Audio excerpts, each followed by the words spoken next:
They found out the day the movers pulled into the driveway. Mom came outside in her robe, mascara smudged, holding a half-full cup of coffee like it was a weapon. "You bought a house?" she snapped. "With cash?" Dad stood behind her, silent, jaw clenched, arms folded like a warden at shift change. I didn't flinch, just nodded. And then I said it. Calm, clean, surgical. "Yeah, it costs less per month than living here." When I moved back in, I thought it would be temporary, 6 months, maybe a year, pay off debt, stack savings, reset. They said I was welcome. "Of course, honey, your family." And then came the rules. $1,500 a month, no guests, no kitchen use after 9 p.m., quiet hours. Suddenly, I was a tenant, not a daughter. Meanwhile, my sister, Emma, woke up at noon, used the car without asking, and hadn't paid a dime in 5 years. When I asked why, Mom shrugged. She's still figuring things out. I guess I had already figured too much. At first I tried to justify it. I made more. I had a job. I could afford it. But affording something doesn't mean it's not exploitation. They never said thank you, never once offered to cover groceries or help with gas. Every month I handed over the money, and every month Emma rolled her eyes from the couch eating the food I bought. The resentment didn't come all at once, it bled in, like a leak in the ceiling you ignore until the mold spreads. The final crack came on my birthday. I was working late, exhausted. When I got home, they were celebrating. With Emma. Balloons, cake, laughter. I stood in the doorway like a stranger. Emma blinked. "Oh, you're home." I stared at the cake. Chocolate, my favorite. There were 28 candles on it. She was 25. It was my birthday. They threw her a party on my birthday in my house that I was paying for. I didn't scream, didn't say a word. I turned, went to my room, shut the door, and opened my laptop.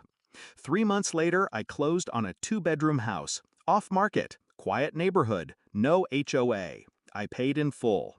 It wasn't just about the house. It was about taking back control. I'd saved ruthlessly, cooked at work, took freelance projects after hours. Every quiet night in my room became a building block. Every unfair dollar they took from me, I turned into bricks and mortar. I packed in secret, at night, quietly, box by box into my trunk. On moving day, I didn't tell them, just hired a crew and let them find out by the sound of footsteps on the stairs. Mom's voice echoed from the hall. "What is this? Where are you going?" I turned, dead calm. Home. Her brow furrowed. "This is your home." I smiled, cold and perfect. No, this was a rental. The shouting started then. "You're ungrateful! We gave you everything! We sacrificed for you!" I said nothing. Emma stormed out of her room, phone in hand. "Wait, you bought a house?" She laughed like it was a joke, like the concept didn't compute. "You don't even have a boyfriend," she said. And that was when I realized something. They never thought I'd leave because they never saw me as capable. Once I was gone, the calls started. At first, righteous anger. "After all we did for you." Then guilt. "You've really hurt your mother, you know." Then panic. "Emma's thinking of moving in with her boyfriend. We'll be alone."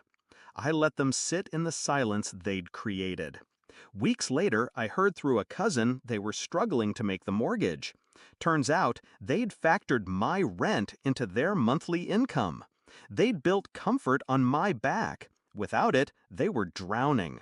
But I wasn't coming to the rescue. Not this time.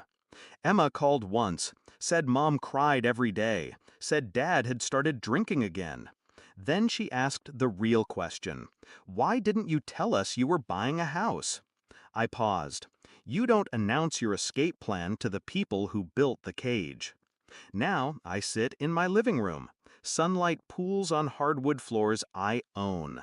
There's no yelling, no guilt, no power games. Just peace. Sometimes I think about the years I wasted trying to earn their approval. the money I handed over to keep the illusion of family alive. But I don't regret leaving. They taught me something important. If they charge you to stay, they don't deserve to be upset when you leave. I didn't burn the bridge. They did. Every time they handed me a bill and called it love.